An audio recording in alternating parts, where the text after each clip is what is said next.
We're exploring the Marvel Comics interconnected half-million-page story through author Douglas Wolk's guide to the past 60 years of American culture in his new epic book, All of the Marvels.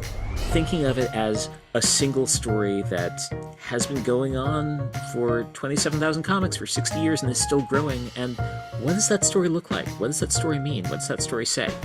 We're digging deep into the art direction of evolving characters, the printing and reprinting process, and into the ever-changing plot twists. This, for me, like I was geeking out full force at moments like this because it's such actually a fascinating description. Is Doctor Doom really a villain? The answer may just surprise you. We'll find out more about the Marvel Universe with host Ben Saunders, University of Oregon's professor and director of comics and cartoon studies minor, for an entertaining one-on-one conversation with critic and author Douglas Wolk.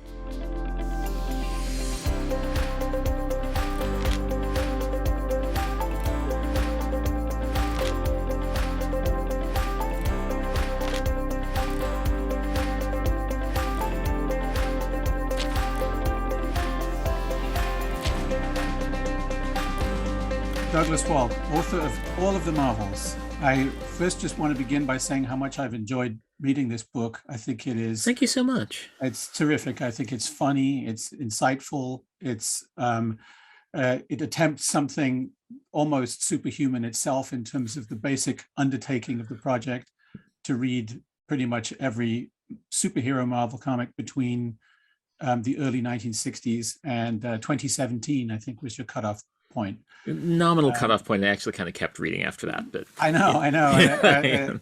Well, I guess, once you've started, it made me want to go back to the comics, and that's the highest critical compliment I think I can pay to the highest compliment I can pay to a critic is that I would want to go back to the source material. So the book is a tremendous success on all of those levels.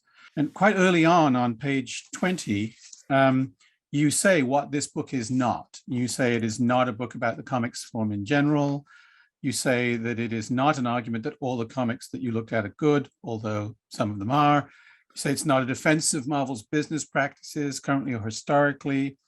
It's not a defense of the comics' retrograde myopic history of representation. It actively disavows the elements of mainstream comics readership that try to keep it to the province of straight white men. It's sort of an extended list of and I particularly like the last one, actually. It is absolutely not an argument that reading all of Marvel's comics is an ideal or even an advisable way to approach them, which is it's sort of an auto-destructive moment of your project. So what's your elevator pitch for what this book is in that case? I guess my elevator pitch is that I wanted to see what this 500,000-page story that's been published over the last 60 years looks like as a story, as a single, maybe not quite totally unified, but pretty much unified narrative, and the way it reflects the culture around it over the last 60 years in bizarre ways. But just thinking of it as a single story that has been going on for 27,000 comics for 60 years and is still growing. And what does that story look like? What does that story mean? What does that story say? Did this project start out as one kind of thing and end up becoming something else? Do you have a sense of it as changing in the process of you reading into this vast story? It definitely evolved. It was written a couple of times. I wrote a version of it that wrote it beginning to end, and it just did not work. It was me talking to myself. It was me living in my head. And I realized that it had to have a lot more outreach in it. And I realized that what I could do was be a sort of tour guide. Could be somebody who says, okay, here is a territory that I have covered every inch of, but you don't want to cover every inch of it. You want to see what parts you would be interested in. Let me be your guide. Let me show you around so you can see what the possibilities of this thing are. And that's what it ended up being. And I'm much happier with that, I think. Your answer leads me to another question, which is, so your book is in some ways predicated upon the appeal of the idea of the Marvel universe, at least the comic book universe, as one vast story, as one interconnected story. And you suggest that their part of the pleasure can be the following different threads of this interconnected narrative web. But I think there's actually also an interesting tension then in the book between these pleasures, which are not narrative. And actually, one of the things that you also say is that you don't want to suggest that people should read this narrative chronologically. The image that you use at one point is that of grazing. You come to this book and you sort of graze a little here, and you move over here, which is, so I think I felt like that sort of exists in a little bit of tension with the idea that this is one big, vast, interconnected story, but it's also a story that you don't want to start at the beginning and then try to read through to the end. You absolutely don't. No. So there are two questions here. One is, so what kind of narrative is it if it's a narrative that you absolutely don't want to start at the beginning with? And second, what are the other pleasures that come up? And I think they do come up in your writing. Certain pleasures of style, pleasures in the visual. What are the non-narrative pleasures of reading all of the Marvels? So those are both excellent questions, and they're very different. To address the one of, what kind of narrative is it if it's not a start to finish narrative? If you're used to reading conventional narrative, prose narrative or poetic or filmic or whatever else, those are very much like point A to point Z kinds of things. You start at the beginning, you go on until you reach the end, then stop. And that's not how the Marvel story works. The Marvel story extends in all kinds of dimensions.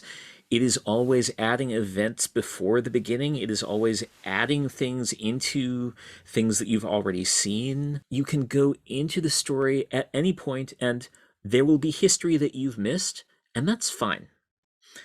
There is a pleasure to not knowing and then finding out. You see something's like, oh, what is that name? What does that mean? They're clearly referring to something that happened before. I don't understand, but I'm going to keep that in my memory. And maybe at some point when you go back to read something that was published 5 or 10 or 30 years earlier, you'll see a moment that makes you go, oh, now I get it. That's a different kind of narrative from things that have a linear kind of construction. Mm-hmm. But I think it's something that's really special about this kind of enormous story. Mm-hmm. There's also, the thing about the enormous story is that there's this sense of history that has been building up for 60 years or more. There's a prehistory. There's 20 plus years of comics before the quote beginning of the story. But it's always there. Its weight is always there, even if it's not being directly referred to. But you just said something else that I wanted to ask you about, which is, of course, you're starting, for all intents and purposes, you decide that the Marvel Universe begins with Fantastic Four #1. But you just mentioned, of course, there is that prehistory mm-hmm. of, and that it's incorporated into the Marvel Universe, as you, of course, know, in Fantastic Four #4 with the reintroduction of the Submariner. And so really early on in Stan and Jack's career, there's this decision to make the single narrative that they're working on part of this vaster prior narrative, which you absolutely don't have to have read, but that sort of being aware of its existence is important. I wonder if you could say a little bit more about that. I mean, maybe even in the specifics, why is it the Submariner, for example, that they do that with, and maybe say a bit more about your decision to start where you start. I mean, it is the Submariner, but it's also the Human Torch. Right. The Human Torch who shows up in Fantastic Four #1. It's a different Human Torch from the one who had appeared in comics in the 30s and 40s and 50s. Right. But it's the Human Torch. And it doesn't mention that. It takes a while to get around to that because two Human Torches, how are we going to explain that? In one sense, it's, intellectual property. Let's revive the thing we've got, because the Marvel story has always been driven by business. Right. It's always been driven by commercial concerns. It's always been driven by capitalist concerns. That is one of the weights that it carries. That is also one of the things that pulls it along. which is the cart and which is the horse tends to shift. No, sure. Art and commerce. I mean, this is actually a big part of the relationship between art and commerce is one of the reasons that the Marvel story is totally worth thinking about. Yeah. At the same time, there are these tools that are available to Lee and Kirby when they start making their story. And one of them is, here's the Submariner, and where has he been? Right. He's somebody from the past. What happened in the meantime? Why haven't we been seeing him? And right. You can... having that character be somebody who actually did appear in the past, who might be in the memory of the kids who are picking this 10-cent comic off the newsstand and might not. That's really interesting. Yeah. Maybe some of the people picking it up were like young Roy Thomas, who I think wrote a letter about that issue that was printed a few issues later. Right. Like somebody who had said, oh, there's the Submariner again. Right. And this is this thing from the past that's returned. That's really interesting to me. Yeah, I think it's fascinating too. I also think that character is one of the characters that who would be most at home in the new comic book universe that Lee and Kirby are starting to invent with Ditko as well. These heroes who are uncomfortable with the role of being heroes who are also heroes who have feet of clay, heroes who maybe have some kind of monstrous capacity to them even. Submariner is one of the few characters from the 1940s who you can drop unchanged into that universe, and he works perfectly because he's always kind of a jerk. He's always kind of a jerk, and he's always got his own agenda, which is not... Sometimes it lines up with a, quote, heroic agenda. Sometimes it lines up with an Americanist agenda. And sometimes it really, really doesn't. And that kind of ambiguity it's a lot of fun. And it's a thing that the Marvel story has always had fun playing with. The reason why we think of the story as starting in 1961 is that is the point where Lee and Kirby and Ditko and a few others a little later reintroduced the idea of superhero characters, which had been out of fashion for a while. Like, it had gone, Captain America becomes Captain America's Weird Tales and then becomes a horror comic and then dies. And then he gets revived in the mid-50s as Captain America Commie Smasher, which doesn't quite catch on. They try. But superhero comics, 1961, are pretty much dead aside from, Superman, Batman, Wonder Woman, like what National/DC is publishing at that point. It's taking a flyer. It's kind of going out on a limb. And the second superhero title that the company that is not even yet called Marvel, it is just Martin Goodman's publishing company that has an MC logo that might have stood for Marvel Comics, but nobody's really sure whether it did or not on its cover. The second one they do is the Hulk, and that's not a superhero comic. That's a monster comic with a recurring protagonist. At the same time, I have a little thing in the book about how, my actual starting point, it's not Fantastic Four #1. Let's go back 2 months earlier to Linda Carter, Student Nurse. Right. Linda Carter, Student Nurse is by the writer Stan Lee and artist Al Hartley. It is not a good comic. Mm-hmm. It lasts 9 issues. But at the time, the company that would become Marvel is publishing a bunch of comics about teenage girls and young professional women. Mm-hmm. Like, they publish their monster comics and they publish their comics about young women. And there's Millie the Model and Modeling with Millie and Patsy and Heidi and Patsy Walker and Kathy the Teenage Tornado. And these characters all meet each other 2 months after Fantastic Four #1. There's a little crossover between them. Right. Like, before we have superhero characters meeting each other, this happens, and they never go away entirely. And that's a fascinating strain.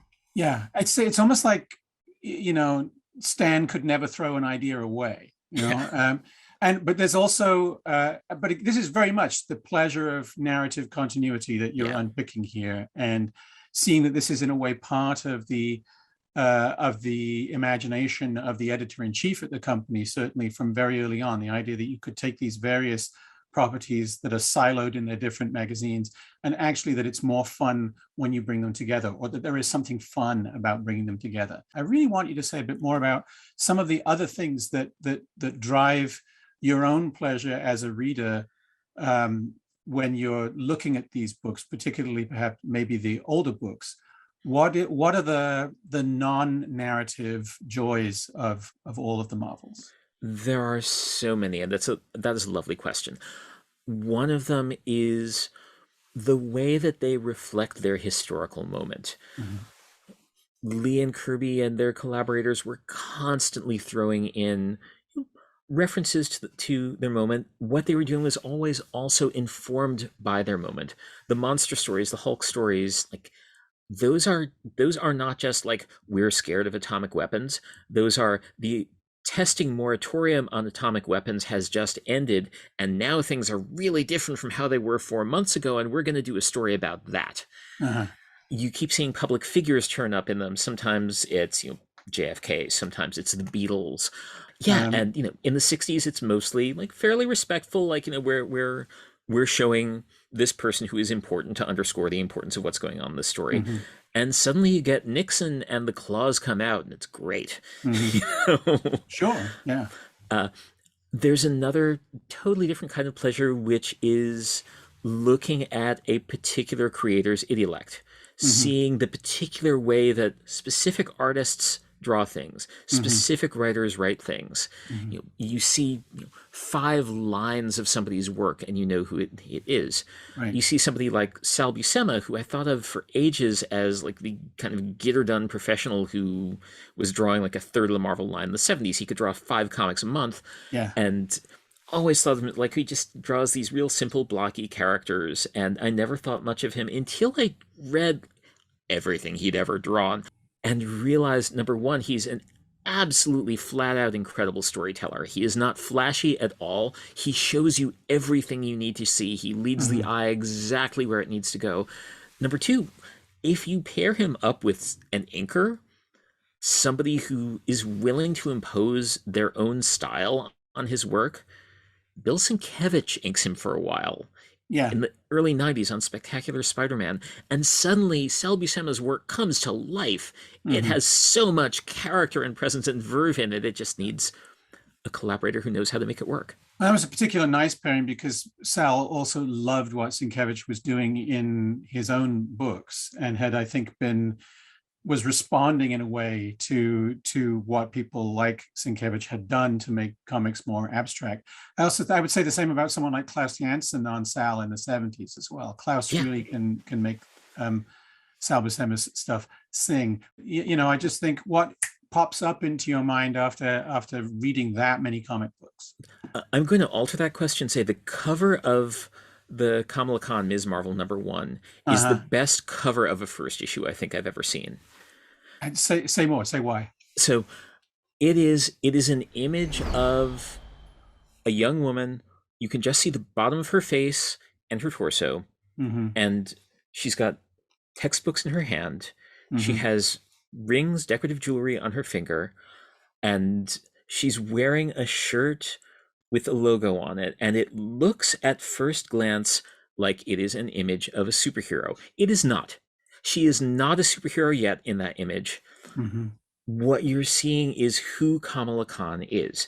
You are seeing signs of that she is a student, that being a student is very important to her. The specific subjects that she's studying, you can see like the titles of the book she's got. Right. Her outfit that looks like it is a superhero outfit is not.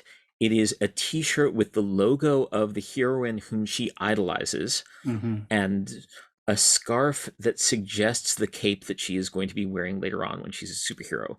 You can see that her skin is brown, which is an important thing about her. She is a Pakistani American. She's Muslim. She's carrying a book on Hadith. And there's something about her pose that's like she's preparing for something that is about to happen. It says so much about her in one image, and it's not even the superhero picture. Best final issue. I love that final issue of Squirrel Girl. I wrote about it in the book. Yes. You talk about it. It moved you to tears. It wraps up everything about the story. It positions her for the next thing. It has hysterically funny moments. Like Galactus shows up as her friend to fix everything. which is a joke that has been set up from the very, very beginning of the series. It's Right. all this stuff that Ryan North and Erica Henderson, Derek Charm have set up for 5 years worth of comics, and it all just pays off. Here's one where I think I might know what your answer will be, but I'm going to ask it anyway. Okay. Best Marvel villain. Best Marvel villain. Ooh. So the answer you're expecting me to say is Doctor Doom. Of course, yeah. Of course, Doctor Doom is actually Marvel's greatest hero. Big difference. All right, yeah. So that you're going to have to explain too. Yeah. So I host a weekly podcast on which Ben has appeared called The Voice of Latveria, which is formally, it is a Cold War era shortwave radio propaganda broadcast from Latveria, which is the tiny Eastern European state that the Marvel quote villain end quote Doctor Doom rules. More actually, it is conversations with a different person every week about a different comic story involving Doctor Doom. The interesting thing about Doom is that he's mostly only a villain because we keep being told that he's a villain. He has his own agenda. It is a fairly ruthless and sometimes murderous agenda. He's unbelievably egotistical. He's brutal. He's awful. And he has an end game in mind, which is not really at all villainous in its way. And, he does save everything, at least twice, 3 times, maybe. Yeah, So there's that. Best Marvel villain. I'm going to cheat once again and kind of pick a hero. I'm going to say Emma Frost. Oh, nice choice. Yeah. Emma Frost, the White Queen from the Hellfire Club, from X-Men stories, who has been she's been playing on the good guys team longer by far than she was characterized as a straight up antagonist.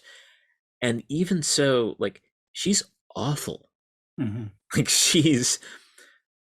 She has a cruel streak that nothing can pull out of her. And again, that's fascinating. To get back into sort of some of the detail of your book, I think my 2 personal favorite chapters were the one on the X-Men, simply because that's an extraordinary synthesis that you perform on what is notoriously one of the most baggy and multiple, it's one of the hardest franchises within the larger Marvel universe to really talk about coherently, and your chapter remarkably pulls it off and manages to explain to some degree, I think, why the X-Men can still matter. But the surprise chapter for me was the one on the Master of Kung Fu. Partly because it's not, to a lot of people's minds, an obvious choice to focus an entire chapter on, given the range of series that you could be working with. But also because I agree with you that it is a little gem, a little bit of a lost gem, that original run. It's one of my favorite 1970s comic books. So I wondered if you could say a little bit more about the argument of that chapter, and why, despite some of the problematic aspects of that series, you think it's worth the effort. Master of Kung Fu both got visited by the Suck Fairy and by the Joy Fairy. Right. Going back and rereading it, I would just, every few pages, I would think, this is so good. This is so much better than I realized it was when I was reading it as, like a 12-year-old or whatever. Also, oh my God, this is so problematic. How am I going to explain this to people? It ran for a little over 10 years, something like that. Which is a long, that's a long time for a series to survive. It was incredibly smart. It had a few long runs by artists who were really, really exceptional. It had one writer, Doug Mensch, who wrote pretty much the entire thing. And then it disappeared for 35 years. And when I started writing the chapters, there will never be a Master of Kung Fu movie. Now there's a Shang-Chi movie in theaters right now as we speak. Shang-Chi being the main character from Master of Kung Fu. The racial politics of that comic, as it originally appeared, are super problematic. Fu Manchu is a major recurring character, literally. Like he is the character's father. Right. What do you do with that?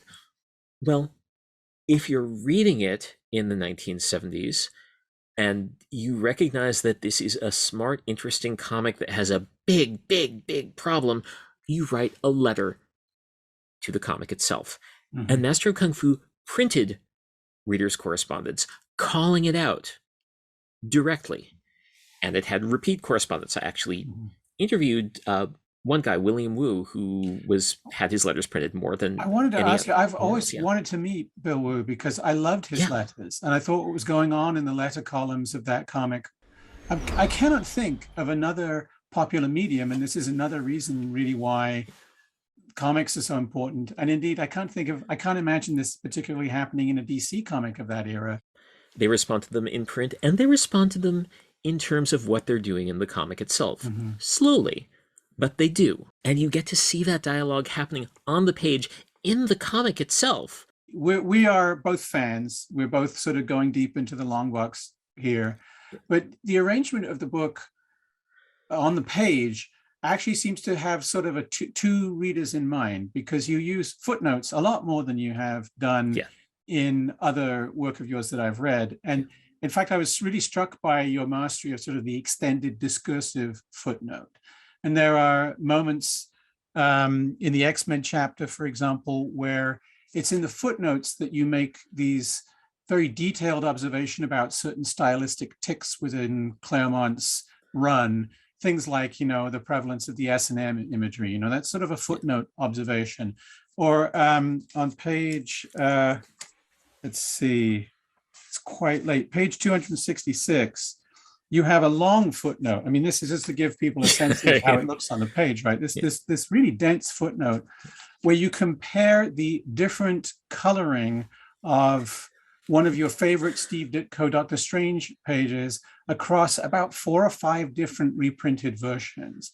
And this, for me, like I was geeking out full force at moments like this, because it's such actually a fascinating description of, it's a reminder that there aren't even rules about how the reprints of this material is going to look. It had one set of colors when it first appeared, and then it has a different set of colors. And we don't know what Ditko himself might have intended. And I want more of that, right? That's the stuff that really sort of, tickles my brain. Those really sort of deep, minutia-oriented readings of the material that also remind us, raise interesting questions about how we want this material preserved, how we would like it best presented to us. So did you have a sort of a logic as to, this is a footnote point, this is a main text point? How does the logic of the footnote emerge for you compositionally? The footnotes were more or less intuitive at how I use them. And sometimes I just use them as punchlines or as jokes. Essentially, if something was something I felt like saying, but would derail what I was trying to get at in the main body of the thing, then down to the footnote it went. The footnotes are there for people who want them to be.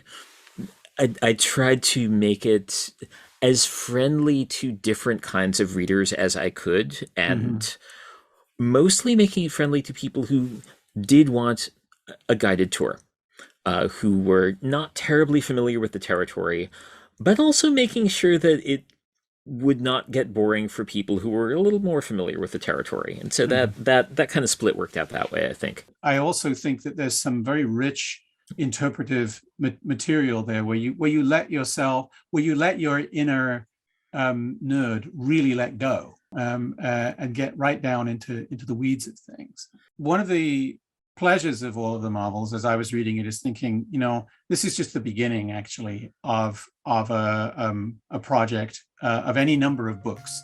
This I hope is a book that actually inspires other books. Not only is it possible to find something to enjoy in almost any Marvel book, but there is plenty to enjoy in all of the Marvels. And you can pick up signed copies, I believe, at Left Bank Books. Douglas, thank you so much for taking the time to talk to us. Thank you so much, man. This is great.